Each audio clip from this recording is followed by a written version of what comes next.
shem kakovosti. Jaz bi rekla, da damo kar najprej besedo ministrstvu, gospe Tadeji Kvas-Majer, da z vidika ministrstva pove, kot smo že rekli, če mogoče za uvod samo še to povem, v preteklih letih smo vedno vključevali vse kakovostne proizvode, ki imajo neko oznako višje kakovosti, bodisi nacionalno, bodisi evropsko. V tem letu smo se pa nekoliko bolj povezali tisti, ki smo v tem letu uspešno pridobili sredstva za promocijo shem kakovosti. To so ptujski luk, potem kraški pršut, kranjska klobasa, prekmurska gibanica in prekmurska šunka. Seveda vsi trije naši medovi, slovenski med, kočevski gozdni med in pa kraški med. Vsi smo uspešno kandidirali, tako kot sem rekla, in cilj vseh nas je, da v bistvu povemo, kaj je to kakovostna shema, da seznanimo širšo javnost z vsemi temi označbami, ki so na voljo, in iz teh jedi smo tudi sestavili današnji jedilnik. Poleg teh jedi smo vključili še pivškega piščanca z višjo kakovostjo, ki nam vsako leto priskoči tudi nasproti pri tem kosilu, tako da ne smemo pozabiti omeniti tudi njih. Zdaj bi pa kar prosila gospod direktorico, da predstavi stališče ministrstva. Dobar dan, hvala za besedo. Lepo pozdravljeni vsi skupaj. Najprej bi želela samo to povedati, da že od leta 2012, bom rekla, je nekako veliko zavedanje v Sloveniji, da je slovenska hrana zelo pomembna, ne samo z vidika ohranjanja delovnih mest, ampak tudi zaradi tega, ker je kakovostna in tega se je potrebno zavedati. Vemo, da smo v preteklosti mogoče nekoliko zapostavljali to dejstvo, da je slovenska hrana pomembna, da je dobra, kakovostna in mogoče smo bili celo premalo ponosni na naše izdelke. Vendar v zadnjem obdobju se to zelo spreminja, ta trend, tudi potrošnja raste na ta račun. Predvsem pa bi rada povedala, da nekako je že s tem, ko je vlada sprejela v letu 2012 sklep, da se vsak tretji petek v mesecu novembru obeležuje Dan slovenske hrane, da s tem nekako dajemo podporo širšemu prostoru, podeželju, kmetijstvu, predelovalni industriji in seveda slovenski kulinariki. V tej zgodbi pravzaprav sodelujemo vsi, je nekake vrste gibanje za tradicionalni slovenski zajtrk, ki je praktično, bom rekla, dodatna aktivnost k temu dnevu slovenske hrane. Nas sodeluje 5 ministrstev in pa 8 nevladnih organizacij, tako da smo nekako ena dobra družina, ki vsako leto obeležimo ta dan, in ena izmed teh aktivnosti Čebelarske zveze je tudi ta dogodek. Sicer pa, kar se tiče shem kakovosti, bi želela mogoče na začetku samo to povedati, da sheme kakovosti, zaščitene geografske označbe, višja kakovost, tradicionalni ugled so nekako nacionalna identiteta in s tem tudi dodana vrednost Sloveniji, slovenskemu turizmu in pa promocija Slovenije širom sveta. Zakaj? Te oznake, ki so na nivoju Evropske komisije poenoteni, so znane ne samo v Sloveniji, ampak tudi širše v Evropski uniji in tudi svetovno. Tako da vsi turisti, ki pridejo v Slovenijo, ko vidijo te znake na proizvodih, vedo, kaj to pomeni. To je višja dodana vrednost, je višja kakovost, vedo, da od zadaj obstajajo določene specifikacije, ki opredeljujejo načine, postopke, pridelave, predelave, da so ti proizvodi še dodatno nadzirani, da je ene vrste tudi kulturna dediščina nekega naroda, torej nas Slovencev. In zato tudi s pridom, bom rekla, kupijo in vzamejo domov te proizvode in jih potem delijo tudi s svojimi bližnjimi, tako da lahko okusijo delček Slovenije. Kar bi pa želela še posebej izpostaviti, da ima Slovenija 24 zaščitenih proizvodov na nivoju Evropske komisije. Ti proizvodi so, v bistvu imamo 9 zaščitenih označb porekla, 12 zaščitenih za geografsko označbo in pa 3 kot zajamčena tradicionalna posebnost. Od teh je največ proizvodov iz mleka in mlečnih izdelkov in pa iz mesa. Poleg tega imamo tudi zaščitena vina, 17 je takšnih vin, ki so zaščitena na nivoju Evropske komisije. In pa seveda poznate novo shemo Izbrana kakovost, ki predvsem jamči to, da je proizvod iz tega, ki je označen za to znamko, tem smeškotom, proizveden in predelan v Sloveniji. Od zadaj obstaja tudi specifikacija, vrtijo se tudi spoti, oglaševanje po radiju in tako naprej, tako da opažamo bistven napredek na tem področju. Jaz bi vam najrajše prebrala vse zaščitene proizvode, ki jih imamo. Verjamem, da nimam časa, ampak mogoče bi vseeno izpostavila nekaj ključnih. Naprimer, zato ker verjamem, da tudi vsi ne vemo, kateri so ti proizvodi v Sloveniji, pa bo verjetno tudi za vas zanimivo. Govorimo o tolmincu, to je torej sir tolminc. Najprej bom o zaščitenih označbah porekla, to je torej tolminc, bovški sir, mohan, ekstra žiriško oljčno olje Slovenske Istre, kočevski gozdni med, kraški med, piranska sol, istrski pršut.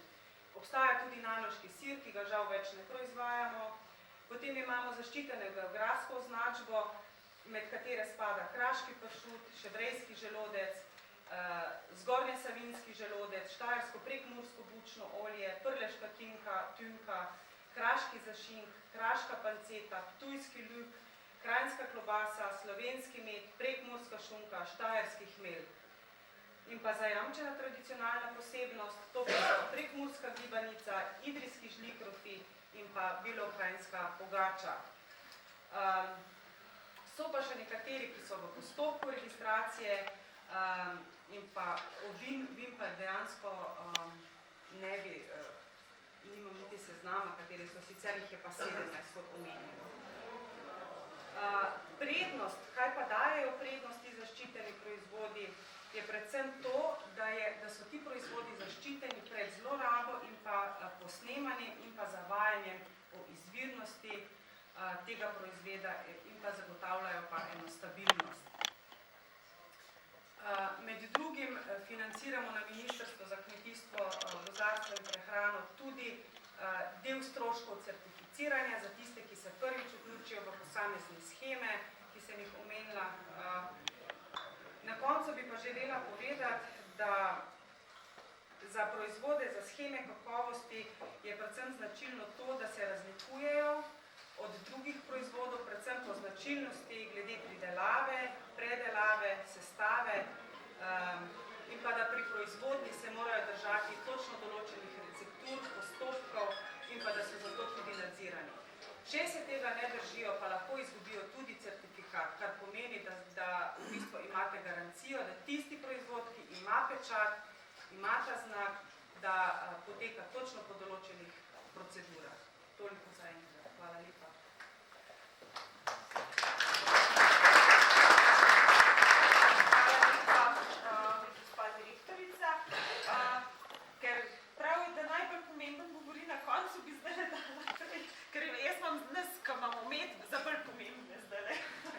Dala gospodu direktorju Kmetijsko-gozdarske zbornice besedo, da pove tudi z vidika ostalih kmetijskih partnerjev.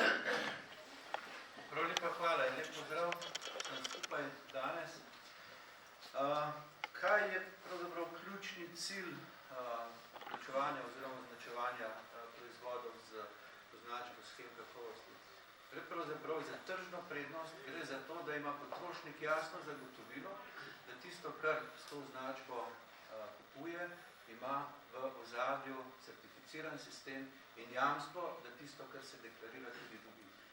In v današnji situaciji, ko je liberalizacija trga s hrano pripeljala do tega, da je hrana pravzaprav potrošna dobrina, oziroma potrošna dobro in ne dobrina, ki jo človek nujno potrebuje, je seveda nujno za razlikovanje med tem, kaj je nek izdelek prehranski, ki je narejen po metodi najnižje cene in med izdelkom, ki ima dejansko za sabo visoko kakovost, visoko dodano vrednost in to je možno samo skozi označevanje.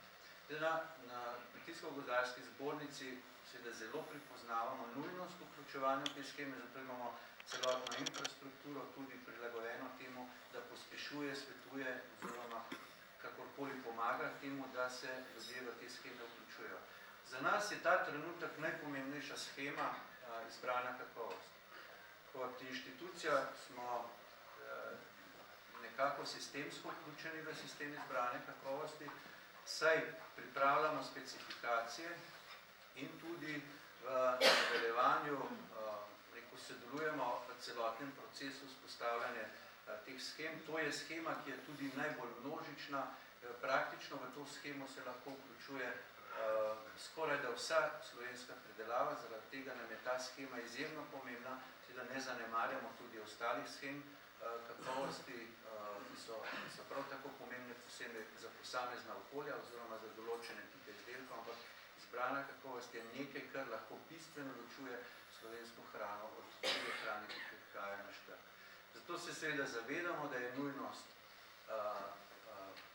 spodbujati večje zavedanje o vključevanju na strani pridelovalcev, da je potrebno pospeševati aktivnosti vključevanja, predvsem pa, da bo potrebno nekaj resnega narediti na sistemu organiziranja trženja, oziroma da to, kar bo prihajalo, oziroma da to, kar bo proizvedeno, bo na trgu tudi pripoznano in bo dosegalo, rečemo, pošteno ceno za proizvajalce.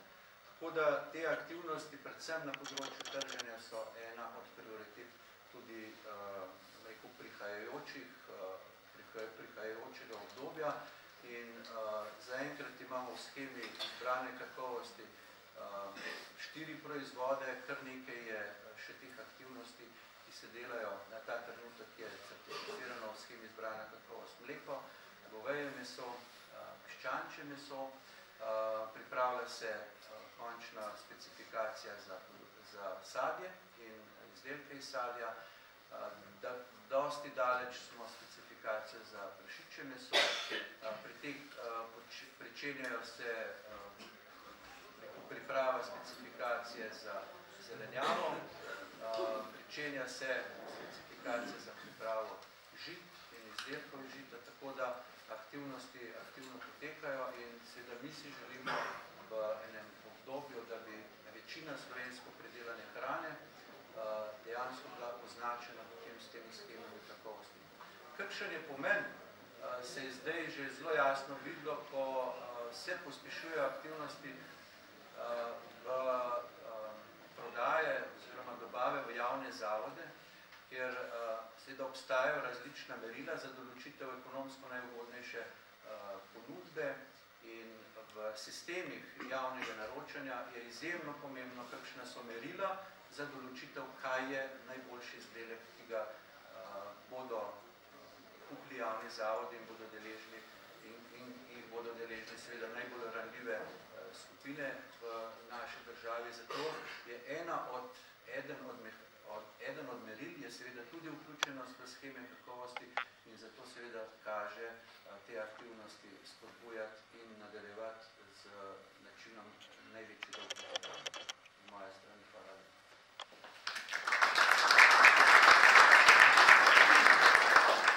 Hvala lepa tudi gospodu Ravniku. Seveda pa tisto, kar mi največjo pozornost, čemu mi največjo pozornost dajemo, so pa zagotovo sheme na področju medu, sheme kakovosti na področju medu. Zato je prav, da temu namenimo posebno pozornost. Konec koncev je danes celoten dan potekal prav z namenom spodbujanja kakovostnih shem na področju medu. Tako da tukaj bi jaz sodelavko, svetovalko za varno hrano Natašo Livek, prosila, da povzame, katere so te 3 sheme in kaj so tiste glavne prepoznavne točke za potrošnika, kaj je tista višja kakovost. Dobar dan vsem skupaj. Danes je bilo veliko povedanega o shemah kakovosti, tako da bom res samo na kratko povzela.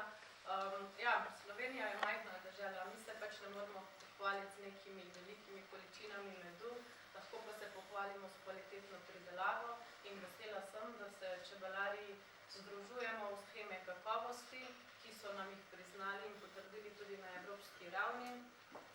Ponosni smo na 3 zaščitene medove, in sicer slovenski med, zaščiteno geografsko označbo, kraški med, zaščiteno označbo porekla in kočevski gozdni med, prav tako za zaščiteno označbo porekla.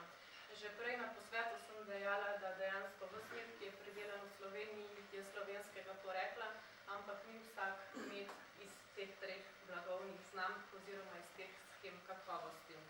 Tako da dejansko res lahko govorimo o čebelarjih, ki sodelujejo v shemah, ki se zavedajo svoje produktne odgovornosti, zagotavljajo dobro čebelarsko prakso pri pridelavi, sledljivost, znano poreklo in dejansko tudi strožje kriterije kakovosti našega medu, ki so dejansko poznani običajno na ravni Evropske unije in seveda tudi neko naložbo v svojo prihodnost, ker dejansko shema kakovosti je prepoznavni znak, je prepoznavni simbol ne samo znotraj naše države, ampak tudi izven, to nas ponese v svet in jaz mislim, da z takim načinom sodelovanja in predvsem s tem, da bomo poskušali in strmeli k izboljšanju kakovosti, lahko dosežemo marsikaj. Ne vem, kaj bi še lahko dodala. Vemo, da te 3 sheme, pač slovenski med pokriva celotno slovensko območje, kočevski gozdni med območje Kočevske, širše območje Kočevske in seveda kraški med območje Krasa v Republiki Sloveniji. Vsi 3 imajo postavljene strožje kriterije kakovosti, ki jih seveda vsako leto tudi kontroliramo in spremljamo. In poleg tega, da to spremljamo strani Čebelarske zveze Slovenije, smo podvrženi še dodatnemu nadzoru strani certifikacijskih organov, Biroja Veritas, ki tudi preverja delovanje sistema. Tako da jaz želim, da bo se čim več potrošnikov seznanilo z shemami kakovosti na področju medu, da bojo takšen med prepoznavali in seveda tudi čim več posegali po njemu in seveda v teh dneh, ko se bliža zima, da se bodo našli tudi te izdelki na naših in potrošniških mizah.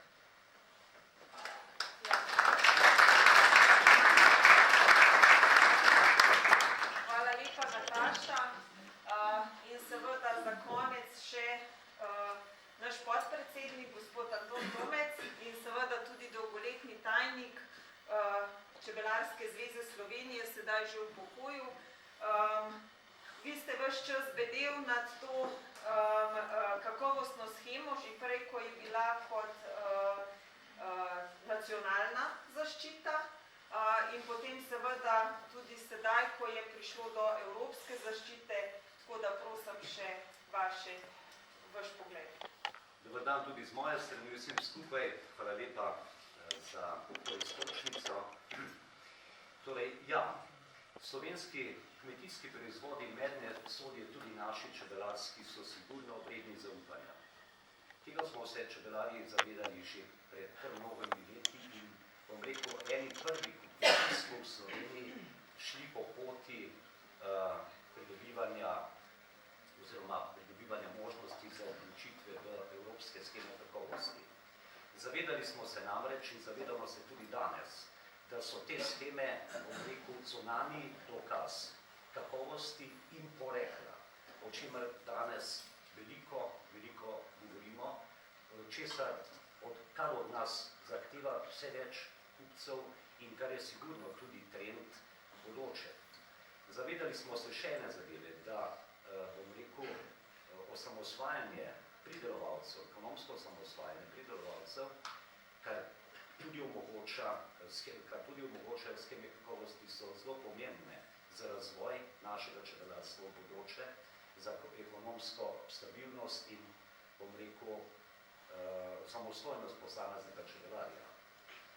Prav čebelarji, na to smo lahko ponosni, smo v bistvu bili iniciatorji ali začetniki, bom rekel, nekega širšega gibanja o pomenu uživanja lokalno pridelane hrane. Pred 11 leti smo začeli z tradicionalnim zajtrkom na prostovoljni osnovi v društveni organiziranosti, prišli tako do naših najmlajših vrtcev in šole in z tega je izraslo vse slovensko gibanje, o katerem smo danes govorili, to se pravi dan slovenske hrane, dan ozaveščanja naših ljudi o tem, da jejmo naše domače, ki je kakovostno, ki je dokazano poreklo, to sta zelo bistveni stvari. Poleg tega pa na ta način omogočamo, da bo naše podeželje poseljeno, da se bo pridelava, bom rekel, kakovostnih pridelkov povečevala in da bomo kot narod v bistvu imeli toliko hrane, da ne bomo neprestano odvisni od drugih. Hvala lepa. Hi ho, the dairy, the cheese stands alone.